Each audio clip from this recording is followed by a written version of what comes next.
জুলাই বিপ্লবের ড্রাফটিং শুরু হবে শিগগিরই। সংস্কার শেষে নতুন বছরে নির্বাচনের রোডম্যাপ দেয় সরকারের চ্যালেঞ্জ, জানিয়েছেন পরিবেশ উপদেষ্টা। আগে সংস্কার পরে নির্বাচন, এসব বক্তব্য অর্থবহ নয়, মন্তব্য ডক্টর মঈন খানের। সারা দেশে নানা আয়োজনে ছাত্রদলের প্রতিষ্ঠা বার্ষিকী উদযাপন। নতুন বই পেলেন কোমলমতিরা, বই উৎসবের নামে হয়েছে ব্যাপক দুর্নীতি, গোটা মন্ত্রণালয়ে শুদ্ধি অভিযানের ঘোষণা শিক্ষা উপদেষ্টার।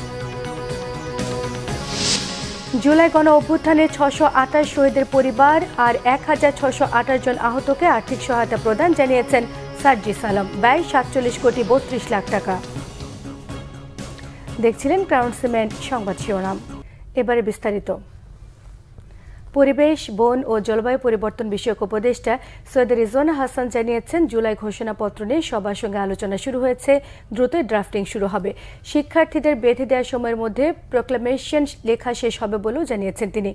রিজওয়ানা হাসান জানান, নতুন বছরে সরকারের প্রধান কার্যক্রম হবে জুলাই হত্যাকাণ্ডের বিচার এবং সংস্কার শেষ করে নির্বাচনের স্পষ্ট রোডম্যাপ দেয়া। দুপুরে তেজগাঁও কার্যালয়ে প্রধান উপদেষ্টা অধ্যাপক ডক্টর মোহাম্মদ ইউনূসের সভাপতিত্বে উপদেষ্টা পরিষদের বৈঠক অনুষ্ঠিত হয়। বৈঠকে উপদেষ্টা পরিষদের সদস্য সহ ঊর্ধ্বতন কর্মকর্তারা এ সময় উপস্থিত ছিলেন। পরে সচিবালয়ে সাংবাদিকদের ব্রিফিংয়ে রিজওয়ানা হাসান এসব কথা জানান। প্রোক্লেমেশনের কথা বলেছেন, সেখানে আমাদের দ্বিমত করার কোনো সুযোগ নেই, কোনো কারণও নেই, কিন্তু আমরা সরকারের অবস্থান থেকে চেয়েছি যে এটা বাংলাদেশের জনগণের একটা প্রোক্লেমেশন হোক, এবং সেটা করার একটা উপায় হচ্ছে যারা এই আন্দোলনে অংশগ্রহণ করেছেন তাদের সকল পক্ষ, শিক্ষার্থী দল এবং অন্য সকল পক্ষকে সাথে নিয়ে একটা প্রোক্লামেশন করার ফলে সেই প্রক্রিয়াটা আসলে শুরু করার প্রেক্ষিতেই পরবর্তীতে আপনারা দেখেছেন যে সরকারের পক্ষ থেকে একটা প্রেস রিলিজ আপনাদেরকে পাঠানো হয়েছে। কাজেই ছোট কথায় উত্তর হচ্ছে যে সকলের সাথে কথা বলার প্রক্রিয়াটা শুরু হয়েছে, এখন হয়তো ড্রাফটিংয়ের প্রক্রিয়ায় আমরা যাই। প্রধান উপদেষ্টা অধ্যাপক ডক্টর মোহাম্মদ ইউনূস বলেছেন, দেশ ও দুনিয়ার সীমারেখা একাকার করে দিয়েছে তরুণরা, তাই তাদের সৃষ্টিকে স্বীকৃতি দিতে হবে। পূর্বাঞ্চলে মাসব্যাপী ঢাকা আন্তর্জাতিক বাণিজ্য মেলার উদ্বোধন করে এসব কথা বলেন তিনি। প্রধান উপদেষ্টা বলেন, বাণিজ্য মেলার উদ্দেশ্য হচ্ছে তরুণদের উদ্দীপনা দেয়া, তাদের সৃষ্টিশীলতাকে প্রজ্বলিত করা। রিপোর্ট করছেন সৈয়দ আব্দুল মুহিত। পূর্বাঞ্চলে বাংলাদেশ চায়না ফ্রেন্ডশিপ এক্সিবিশন সেন্টারে শুরু হলো মাসব্যাপী ঢাকা আন্তর্জাতিক বাণিজ্য মেলা। দেশ বিদেশের বিভিন্ন প্রতিষ্ঠানের স্টলের পাশাপাশি এবার বাণিজ্য মেলায় থাকছে জুলাই গণ অভ্যুত্থানের ছোঁয়া। বুধবার মেলার আনুষ্ঠানিক উদ্বোধনী অনুষ্ঠানের প্রধান উপদেষ্টা অধ্যাপক ডক্টর মোহাম্মদ ইউনূস তরুণদের সৃষ্টিশীলতাকে স্বীকৃতি দিতে জোর দেন। তিনি বলেন, মানুষ মাত্রই উদ্যোক্তা, শ্রমিক নন।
নতুন পণ্যকে রপ্তানিতে অন্তর্ভুক্ত করার পাশাপাশি পণ্যের বহুমুখীকরণের উপর জোর দেন তিনি।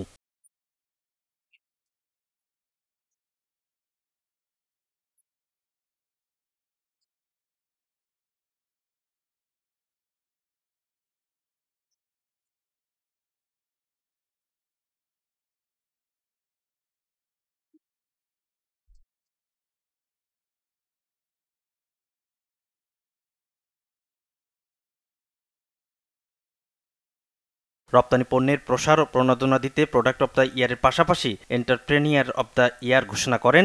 এছাড়াও ফার্নিচার পণ্যকে ২০২৫ সালের বর্ষসেরা পণ্য হিসেবে ঘোষণা দেওয়া হয়। পরে ঢাকা আন্তর্জাতিক বাণিজ্য মেলা ঘুরে দেখেন প্রধান উপদেষ্টা। সৈয়দ আব্দুল মুহিত, বাংলাভিশন, ঢাকা। সংস্কার একটি চলমান প্রক্রিয়া, তাই সংস্কার আগে না নির্বাচন আগে এই বিতর্ক না করে প্রয়োজনীয় সংস্কার সাপেক্ষে দ্রুত নির্বাচন দেওয়ার দাবি জানিয়েছেন বিএনপির স্থায়ী কমিটির সদস্য ডক্টর আব্দুল মঈন খান। সকালে জাতীয়তাবাদী ছাত্র দলের প্রতিষ্ঠা বার্ষিকী উপলক্ষে সংগঠনের নেতাকর্মীদের সঙ্গে নিয়ে শেরেবাংলা নগরে বিএনপির প্রতিষ্ঠাতা ও স্বাধীনতার ঘোষক শহীদ রাষ্ট্রপতি জিয়া রহমানের মাজারে শ্রদ্ধা জানান দলের স্থায়ী কমিটির সদস্য ডক্টর আব্দুল মঈন খান। শহীদ জিয়ার আত্মার মাগফিরাত এবং দেশ ও জাতির সমৃদ্ধি কামনায় মোনাজাত করা হয়। পরে ডক্টর আব্দুল মঈন খান সাংবাদিকদের বলেন, নতুন প্রজন্মের বাংলাদেশে নতুনরাই নেতৃত্ব গ্রহণ করবে। প্রতিষ্ঠার পর থেকে ছাত্রদল সাধারণ ছাত্রদের অধিকার রক্ষায় এবং প্রতিটি গণতান্ত্রিক আন্দোলনে গুরুত্বপূর্ণ ভূমিকা রেখেছে। স্বৈরাচার পতনের আন্দোলনে ছাত্রদলের উল্লেখযোগ্য ভূমিকার কথা তুলে ধরে ডক্টর মঈন খান জানান, বিএনপি আন্দোলনে সাধারণ মানুষের ভূমিকায় অবতীর্ণ হয়েছিলেন। তরুণরা যেভাবে জুলাই গণ অভ্যুত্থানে নেতৃত্ব দিয়েছেন, তেমনি আগামীর বাংলাদেশ বিনির্মাণেও তারা নেতৃত্ব দেবে বলে আশা প্রকাশ করেন তিনি। সংস্কার চলবে এবং নির্বাচনের জন্য বিশেষ করে যে অত্যাবশ্যকীয় যে সংস্কারগুলো রয়েছে সেই সংস্কারগুলো প্রশাসনিক সংস্কার, পুলিশ সংস্কার, নির্বাচন কমিশনের সংস্কার আপনারা দেখেছেন আমরা প্রতিনিয়ত কাজ করে যাচ্ছি এবং আমরা এই বিশ্বাস রাখি যে একটি সমন্বয়ের মাধ্যমে সকল যে সংস্কার যেগুলো অতি প্রয়োজনীয় সেই সংস্কারগুলো হবে। পাশাপাশি নির্বাচনের প্রস্তুতি চলবে এবং যথাশীঘ্র জনগণের দেশ জনগণের হাতে তুলে দেওয়া হবে। এদিকে নানা আয়োজনে দেশের বিভিন্ন জায়গায় উদযাপন হচ্ছে ছাত্রদলের ৪৬তম প্রতিষ্ঠা বার্ষিকী। প্রতিনিধিদের পাঠানো তথ্য ছবি নিয়ে থাকছে ডেস্ক রিপোর্ট। ছাত্রদলের ৪৬তম প্রতিষ্ঠা বার্ষিকী উপলক্ষে লালমনিরহাটে বর্ণাঢ্য র্যালি, সমাবেশ ও স্বেচ্ছায় রক্তদান কর্মসূচির আয়োজন করে জেলা ছাত্রদল সহ অন্যান্য ইউনিটের নেতাকর্মীরা। প্রধান অতিথি ছিলেন বিএনপির জাতীয় নির্বাহী কমিটির সাংগঠনিক সম্পাদক অধ্যক্ষ আসাদুল হাবিব দুলু। সিলেট জেলা ও মহানগর ছাত্রদলের উদ্যোগে একটি বর্ণাঢ্য শোভাযাত্রা বের হয়। নগরীর রেজিস্ট্রারি মাঠ থেকে শোভাযাত্রাটি বিভিন্ন সড়ক ঘুরে আম্বরখানায় গিয়ে শেষ হয়। প্রতিষ্ঠা বার্ষিকী উপলক্ষে খুলনা মহানগর জেলা কমিটির উদ্যোগে স্বেচ্ছায় রক্তদান কর্মসূচি হয়েছে।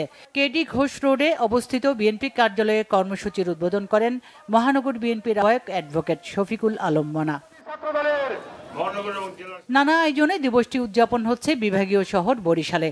নগরীর সদর রোডে অবস্থিত জেলা ও মহানগর বিএনপির কার্যালয় চত্বরে আলাদাভাবে সমাবেশ করে জেলা ও মহানগর ছাত্রদল। বগুড়ায় প্রতিষ্ঠা বার্ষিকীর কর্মসূচিতে অংশ নিতে সকাল থেকে ছাত্রদলের বিভিন্ন কলেজ, উপজেলা, পৌর, ইউনিয়ন ইউনিটের নেতাকর্মীরা শহরের আলতাফুন্নেসা খেলার মাঠে সমবেত হয়। দুপুরে এখান থেকে বর্ণাঢ্য শোভাযাত্রা বের করা হয়। বর্ণিল আয়োজনে নারায়ণগঞ্জের ২৫০০-এ উদযাপন হয়েছে ছাত্রদলের ৪৬তম প্রতিষ্ঠা বার্ষিকী। ছাত্রদল নেতা জুবায়ের রহমান জিকুর নেতৃত্বে শোভাযাত্রায় উপস্থিত ছিলেন নারায়ণগঞ্জ জেলা ছাত্রদলের সাবেক সহ সাধারণ সম্পাদক আশিক এলাহি, উপজেলা ছাত্রদল নেতা রতন মিয়া, যুগ্ম আহ্বায়ক হাসিবুল কাদের প্রান্ত সহ অনেকে। খাগড়াছড়িতে প্রতিষ্ঠা বার্ষিকীর র্যালির উদ্বোধন করেন জেলা বিএনপির সভাপতি ওয়াদুদ ভূঁইয়া। র্যালিটি শহরের প্রধান সড়ক ঘুরে শহীদ প্রেসিডেন্ট জিয়াউর রহমানের স্মৃতি ভাস্কর্যে গিয়ে শ্রদ্ধা জানায়। এর আগে টাউন হল চত্বরে হয় ছাত্র সমাবেশ। উপস্থিত ছিলেন জেলা বিএনপির প্রধান উপদেষ্টা জাকিয়া জিনাত বিথি। নোয়াখালীতে বর্ণাঢ্য র্যালি ও আলোচনা সভা হয়েছে। জেলা শহর মাইজদির কেন্দ্রীয় শহীদ মিনার চত্বরে খণ্ড খণ্ড মিছিল নিয়ে জড়ো হয় ছাত্রদলের বিভিন্ন ইউনিটের নেতাকর্মীরা। পরে সদর উপজেলা ও পৌর ছাত্রদলের ব্যানারে শহরের প্রধান সড়কে বর্ণাঢ্য র্যালি হয়। শহীদ ভুলু স্টেডিয়ামে হয় আলোচনা সভা। ফেনীতে শহরের শহীদ শহীদুল্লাহ কায়সার সড়কের ওয়াবদা মাঠ থেকে এক বর্ণাঢ্য র্যালি বের করে ছাত্রদল। র্যালিটি বিভিন্ন সড়ক ঘুরে পরে সমাবেশ করে।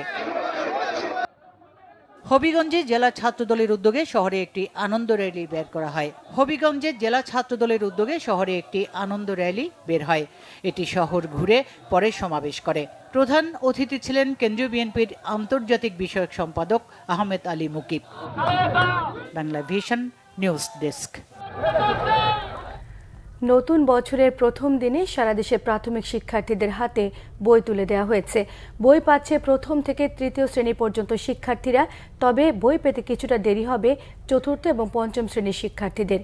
নতুন বইয়ের মলাটে তুলে ধরা হয়েছে জুলাই অভ্যুত্থানের স্মৃতি।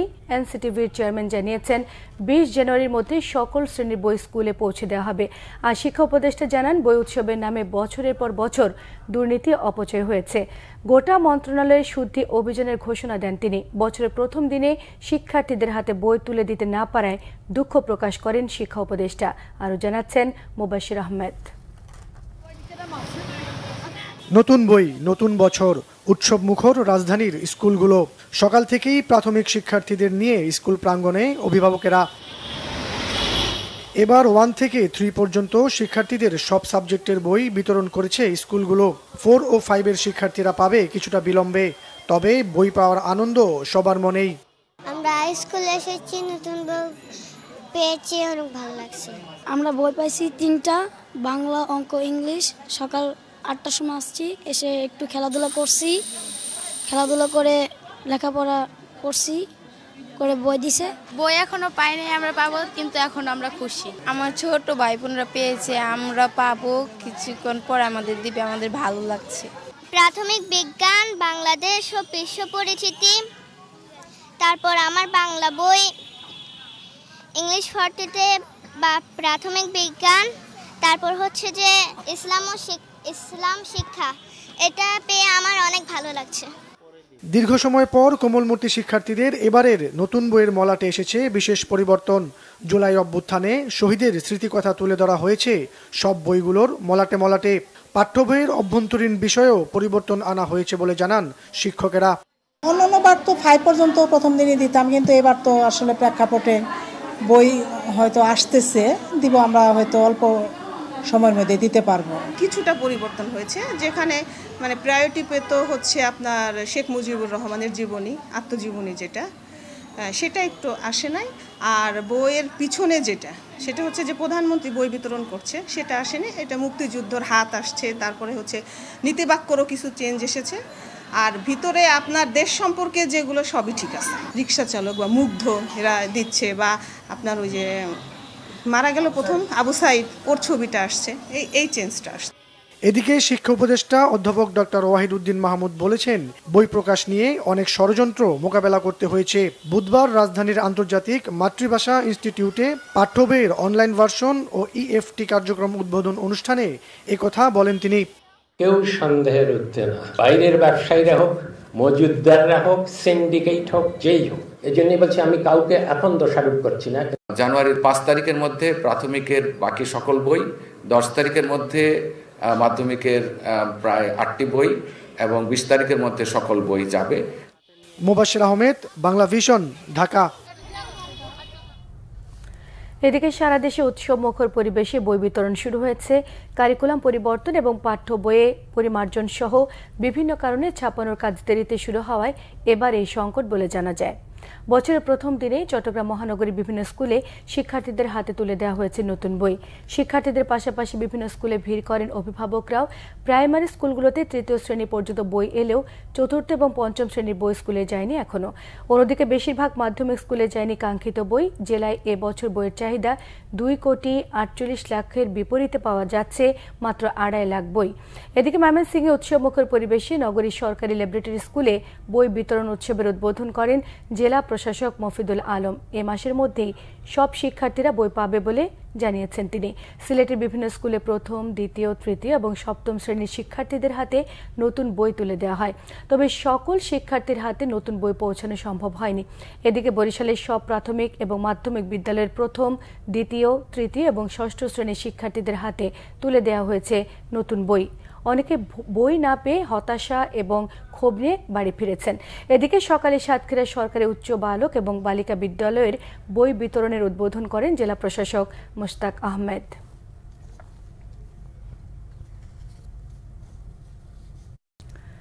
যাচাই বাছাই আর নানা জটিলতায় জুলাই আন্দোলনে আহতদের বেশিরভাগের কাছে এখনও সহযোগিতা পৌঁছাতে পারেনি জুলাই স্মৃতি ফাউন্ডেশন। তালিকাভুক্ত 11,300 জনের মধ্যে এখন পর্যন্ত সাহায্য পেয়েছেন 1,600 জন। এছাড়া শহীদের তালিকায় থাকা 826 জনের মধ্যে 1/4 পরিবারের কাছে এখনো সাহায্য পৌঁছেনি। ফাউন্ডেশনে জমা হওয়া 109 কোটি টাকার হিসেব দিয়ে সংবাদ সম্মেলনে ফাউন্ডেশনের সাধারণ সম্পাদক সার্জিস আলম এসব তথ্য তুলে ধরেন। রিপোর্ট করছেন রকুনুজ্জামান। বুধবার রাজধানীর শাহবাগে জুলাই স্মৃতি ফাউন্ডেশনের কার্যালয়ে এক সংবাদ সম্মেলনে ফাউন্ডেশনের জমা খরচের হিসাব তুলে ধরেন সাধারণ সম্পাদক সার্জিস আলম। জানান, এখন পর্যন্ত তালিকাভুক্ত 826 জন শহীদের মধ্যে 628 শহীদ পরিবারের হাতে সহযোগিতার 5 লাখ টাকা হস্তান্তর করা হয়েছে। এছাড়া 11,300 আহতের মধ্যে ফাউন্ডেশনের সহযোগিতা পেয়েছেন 1,601 জন। সংবাদ সম্মেলনে এখন পর্যন্ত বেশিরভাগ আহতদের সহযোগিতা করতে না পারার কারণ তুলে ধরেন ফাউন্ডেশনের সাধারণ সম্পাদক সার্জিস আলম। কিছু আহত এমন আসেন, তাদেরকে আপনার ডকুমেন্টস দেখেও বুঝবেন না উনি ওই টাইমে আহত হয়েছেন, তাদেরকে ফিজিক্যালি দেখেও বুঝবেন না আহত হয়েছেন, উনি কাগজ নিয়ে এসেছেন। আমাদের এখানে এমন অনেক ফাইল এসেছে যারা নিজের এখন বানিয়ে আনছে ওইভাবে, বিভিন্ন হসপিটাল থেকে, প্রাইভেট হসপিটাল থেকে ডাক্তারদের সাইন, ইভেন ওই সাইন তারা নীলক্ষেতও বানাচ্ছে, এই প্রুফও আমাদের এখানে আছে। সো আমাদের অনেক বেশি চ্যালেঞ্জ ফেস করতে হচ্ছে যেন আমাদের এই লিস্টটা প্রশ্নবিদ্ধ না হয়। এই মানুষগুলো তখন তাদের জায়গা থেকে আমরা দেখি যে বিভিন্ন জায়গায় এই কথাগুলো বলেন যে তারা তাদের এই ফান্ডটা পাচ্ছেন না। এই প্রতিবন্ধকতাগুলো আমরা আমাদের জায়গা থেকে ফেস করি। তবে MIS এর সাথে সমন্বয়ের ফলে এই সমস্যা দ্রুতই সমাধান হবে বলে জানান তিনি। এছাড়া আহতদের ধরন অনুযায়ী সহযোগিতার পরিমাণ বিভিন্ন করার কথাও জানান সার্জিস আলম। হয়তো 2-3 দিনের মধ্যে আর কোনো ব্যাকলগ ফাইল বলতে কিছু থাকবে না। নতুন কেউ যদি আমাদের ফাউন্ডেশনে প্রয়োজনীয় কাগজপত্র নিয়ে আসে, ফাউন্ডেশনে আমরা সেটা ভেরিফিকেশন 1 থেকে 2 দিনের মধ্যে করে ফেলতে পারবো। MIS এর যিনি থাকবে তাকে দিয়ে দিব, উনার হয়তো 1 থেকে 2 দিন লাগবে। অর্থাৎ কেউ ফাইল জমা দিলে আমরা আশা করছি 3 থেকে 4 দিনের মধ্যে উনি ফান্ডটা পেয়ে যাবে। আহতদের কথা বলি, ফাউন্ডেশনে জমা হওয়া 109 কোটি 20 লাখ টাকার মধ্যে 47 কোটি 32 লাখ টাকা খরচের হিসাব তুলে ধরা হয় সংবাদ সম্মেলনে। রকুনুজ্জামান, বাংলাভিশন, ঢাকা। সারা দেশে বাড়ছে শীতের দাপট। শীতের তীব্রতা আরও বেড়েছে উত্তরের জেলাগুলোতে। মৃদু শৈত্যপ্রবাহে বিপর্যস্ত জনজীবন। বেশি দুর্ভোগে খেটে খাওয়া মানুষ অনেক জায়গায় জীবনযাত্রা স্থবির হয়ে পড়েছে। প্রতিনিধিদের পাঠানো তথ্য ছবি নিয়ে থাকছে ডেস্ক রিপোর্ট। পঞ্চগড়ে দুদিন ধরে দেখা মিলছে না সূর্যের। তেঁতুলিয়ায় সর্বনিম্ন তাপমাত্রা 9.11 ডিগ্রি সেলসিয়াস রেকর্ড করা হয়েছে। ঘন কুয়াশায় ঢাকা পড়েছে চারপাশ। দুর্ভোগ বেড়েছে খেটে খাওয়া মানুষের। উত্তরের জেলা রংপুরে তাপমাত্রা নেমেছে 11 ডিগ্রি সেলসিয়াসে। মেঘলা আকাশে দিনভর ঢেকে থাকছে সূর্য। বুধবার সকাল থেকে বয়ে যাচ্ছে মৃদু শৈত্যপ্রবাহ, বেড়েছে কুয়াশা। এমন পরিস্থিতিতে মানুষের স্বাভাবিক কাজকর্মে বিরূপ প্রভাব পড়েছে। এদিকে গাইবান্ধায় কনকনে ঠান্ডা বাতাস আর কুয়াশায় শীতের তীব্রতা বেড়েই চলেছে। সকাল থেকে দুপুর পর্যন্ত সূর্যের দেখা মেলে না। সড়ক ও মহাসড়কে যানবাহন চলছে হেডলাইট জ্বালিয়ে। শীতে গরম কাপড় না থাকায় কষ্টে জীবনযাপন করছে দরিদ্র মানুষ। এত বেশি শীত পড়েছে যে আমরা বার হতে পারতেছি না। 2-1 বার হচ্ছে, তাও মনে কর চাদর না গাউট দিয়ে বার হচ্ছে। আজকে বয়স্ক লোকের জন্য খুব একটু সমস্যা দাঁড়াইছে। ঠাকুরগাঁওয়ে টানা 3 দিনের শৈত্যপ্রবাহে বিপাকে পড়েছে নিম্ন আয়ের মানুষ। হিমেল বাতাস, কনকনে ঠান্ডা, ঘন কুয়াশা আর সাথে হালকা কুয়াশা বৃষ্টি চলছে। খড়কুটো জ্বালিয়ে শীত নিবারণ করছে অনেকে। ঠান্ডা চুদনে কি করবেন, কিন্তু কোনো উপায় নাই। পেটে দায়ে বেড়াইছি সকালবেলা। ঠান্ডা অনুভূতি ফিল হচ্ছে। এইভাবে প্রাইভেট চাইতে আমাদের মজাও লাগে, আবার কিছু কষ্টও হয়। চুয়াডাঙ্গায় কমেনি শীতের তীব্রতা। ঠান্ডা বাতাসে দিশেহারা হয়ে পড়ছে সাধারণ মানুষ। হাসপাতালে বাড়ছে শীতজনিত রোগীর সংখ্যা। হাড় কাঁপানো কনকনে ঠান্ডায় বিপর্যস্ত দেশের সর্বদক্ষিণের জেলা সাতক্ষীরার জনজীবন। তীব্র শীতে কষ্ট বেড়েছে খেটে খাওয়া ও নিম্ন আয়ের মানুষের। শীতের তীব্রতা ক্রমেই বেড়ে চলেছে কুড়িগ্রামে। শীতবস্ত্রের অভাবে কষ্টে পড়েছেন হতদরিদ্র, ছিন্নমূল ও স্বল্প আয়ের মানুষ। বেশ কষ্টে জেলার চর ও দ্বীপচরের বাসিন্দারাও। জেলার হাসপাতালগুলোতে বেড়েই চলেছে ডায়রিয়া, নিউমোনিয়া সহ ঠান্ডাজনিত বিভিন্ন রোগে আক্রান্তরা। 2 দিন সূর্যের দেখা নেই উত্তরের আরেক জেলা নীলফামারীতে। চরম বিপাকে অসহায় গরিব মানুষ। জেলায় চলছে মৃদু শৈত্যপ্রবাহ। রাত থেকে সকাল পর্যন্ত ঘন কুয়াশার সাথে দমকা বাতাসে জনজীবন বিপর্যস্ত হয়ে পড়েছে। কুয়াশার চাদরে ঢাকা পড়েছে জনপদ। শীতজনিত রোগের কারণে হাসপাতালে দিন দিন বাড়ছে শিশু রোগীর সংখ্যা। শীতে বিপর্যস্ত লালমনিরহাটের জনজীবন। ভোর থেকেই ঘন কুয়াশার চাদরে ঢাকা পড়েছে রাস্তাঘাট, ফসলের মাঠ। ঘন কুয়াশায় সড়কে হেডলাইট জ্বালিয়ে চলাচল করছে যানবাহন। চরম দুর্ভোগে নিম্ন আয়ের মানুষ। Nazneen Akter, Bangla vision, news desk. 12 মাস আম খাওয়ার সম্ভাবনা উজ্জ্বল করেছে চট্টগ্রামের খুলশী কৃষি গবেষণা কেন্দ্র। শীতকালেও গাছে গাছে থোকায় থোকায় ঝুলছে আম। বাণিজ্যিক সম্ভাবনার কথা জানিয়েছেন কৃষি বিজ্ঞানীরা। চট্টগ্রাম থেকে রিপোর্ট করছেন নাসির উদ্দিন। কৃষি বিজ্ঞানীদের উদ্ভাবনী গ্রীষ্মকালীন ফল আম এখন 12 মাসেই ফলবে দেশে। চট্টগ্রামের খুলশী কৃষি গবেষণা কেন্দ্র উদ্ভাবন করেছে 12 মাসি বাড়ি 11 জাতের আম। এটি বছরে 3 বার ফল দেয়া দেশের প্রথম 12 মাসি আম। শীতের মধ্যেও এ গবেষণা কেন্দ্রের বাগানে গাছে গাছে আম। কিছু ডালে এসেছে মুকুল, কিছু পাকা, কিছু আধা পাকা, কিছু আম আবার মার্বেল আকারের। যত্নের কারণে অসময়েও আমের ফলন ভালো, দামও পাওয়া যায় বেশ। পোকা না আসার জন্য আমরা আমের ব্যাগ ইউজ করি, কিন্তু একটা সাদা ব্যাগ, একটা হলুদ ব্যাগ থাকে। তো সাদা ব্যাগটা দিলে কিন্তু আমের কালারটা খুব সুন্দর থাকে, আর হলুদ ব্যাগটা যদি দিয়ে আমের কালারটা কিন্তু পাকা হয়ে যায়, কিন্তু আসলে কি কাঁচা থেকে যায়। কিন্তু এটা 3 ধাপে দমন করতে হয় 12 মাসি আমের পোকামাকড়। ইনসেকটিসাইড স্প্রে না করি সময় মতো, তাহলে দেখা যায় সেখান থেকে যে ছোট ছোট কিছু লার্ভা আছে পোকার, মাছি পোকা বলে, সেই লার্ভাটার মাছি যখন ডিম পারে পরবর্তীতে সেটা আমটা কাটলে লার্ভাটা বের হয়ে আসে। বৈজ্ঞানিক কর্মকর্তারা বলছেন, নতুন এই জাতের আম চাষ করলে লাভবান হবেন কৃষকরা। বাংলাদেশে আমটা থাকে হলো বর্ষার গ্রীষ্মকালে। আমরা যদি বলি মে জুন থেকে শুরু হয়, আগস্ট পর্যন্ত থাকে। এটাই বাংলাদেশের ক্লাইমেটে আমটা আমরা ওই সময় পেয়ে থাকি। কিন্তু আমরা চাচ্ছি এখন ফলে একটা ফুড সিকিউরিটি বলে, ফলের পুষ্টি গুণ বাড়াবার জন্য সারা বাংলাদেশের মানুষ যেন সারা বছর ফল খেতে পারে। আমটির চাষাবাদ পদ্ধতিও অন্যান্য জাতের মতোই। এর বাণিজ্যিক চাষ বাড়লে সারা বছর আম পাওয়ার সম্ভাবনা দেখছেন সংশ্লিষ্টরা। Bangla vision, news desk. দেশে বিভিন্ন জায়গার আরো কিছু খবর নিয়ে এখন থাকছে একটি ডেস্ক রিপোর্ট। বিএনপির 31 দফা বাস্তবায়নের যুব সমাবেশ হয়েছে ঝালকাঠির কাঠালিয়ায়। সকালের সরকারি পাইলট উচ্চ বিদ্যালয়ের মাঠে উপস্থিত ছিলেন বিএনপির কেন্দ্রীয় ধর্ম বিষয়ক সম্পাদক মোহাম্মদ রফিকুল ইসলাম জামাল। বেগম খালেদা জিয়ার রোগ মুক্তি ও প্রয়াত শ্রমিক নেতাদের রুহের মাগফিরাত কামনায় দোয়া আলোচনা সভা ও কম্বল বিতরণ করা হয়েছে কিশোরগঞ্জে। রথখোলা ময়দানে সাবেক মেয়র আবু তাহের মিয়ার সহযোগিতায় উপস্থিত ছিলেন জেলা বিএনপির সাধারণ সম্পাদক মাঝহারুল ইসলাম। চাঁপাইনবাবগঞ্জে খালেদা জিয়ার রোগ মুক্তি ও সুস্থতা কামনায় 10,000 শীত বস্ত্র বিতরণ করেছে বিএনপি। শিবগঞ্জ মনাকষা হুমায়ুন রেজা উচ্চ বিদ্যালয় মাঠে এতে উপস্থিত ছিলেন জেলা বিএনপির সাবেক সদস্য Mohammad Sadiqur Rahman. Free medical camp ও বিনামূল্যে ওষুধ বিতরণ করা হয়েছে খুলনার পাইকগাছায়। জিয়া প্রাইমারি হেলথ কেয়ার সেন্টারের উদ্যোগে ক্যাম্পের আয়োজন করা হয়। হরিঢালি ইউনিয়নের মুন্সিবাড়িতে 5 শতাধিক দুস্থ নারী, পুরুষ এবং শিশুদের মাঝে এই সেবা দেওয়া হয়। বাংলাদেশ সংবাদ সংস্থার চেয়ারম্যান আনোয়ার আলদিনের ব্যবস্থাপনায় ক্যাম্পটির পরিচালনা করেন প্রখ্যাত হৃদরোগ বিশেষজ্ঞ ডাক্তার মাকফুর রহমান সহ অন্যরা। তারুণ্যের উৎসব পালিত হয়েছে খাগড়াছড়িতে। সকালে জেলা প্রশাসনের কার্যালয়ের সামনে থেকে একটি র্যালি বের হয়ে শহরের বিভিন্ন সড়ক প্রদক্ষিণ করে। কবি জসিমউদ্দিনের 122তম জন্মবার্ষিকী পালন হয়েছে ফরিদপুরে। দিনটি উপলক্ষে শহরের আম্বিকাপুরে কবির পারিবারিক কবরস্থানে পুষ্পস্তবক অর্পণ করা হয়। উপস্থিত ছিলেন জেলা প্রশাসক মোহাম্মদ কামরুল হাসান মোল্লা সহ অন্যরা। বাল্যবিয়ে বন্ধ ও মাদকমুক্ত সমাজ গড়তে মত বিনিময় সভা হয়েছে গাইবান্ধায়।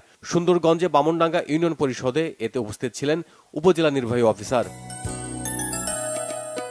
জেলার কর্মরত প্রিন্ট ও ইলেকট্রনিক মিডিয়ার সাংবাদিকদের একীভূত করেছে নড়াইল প্রেস ক্লাব।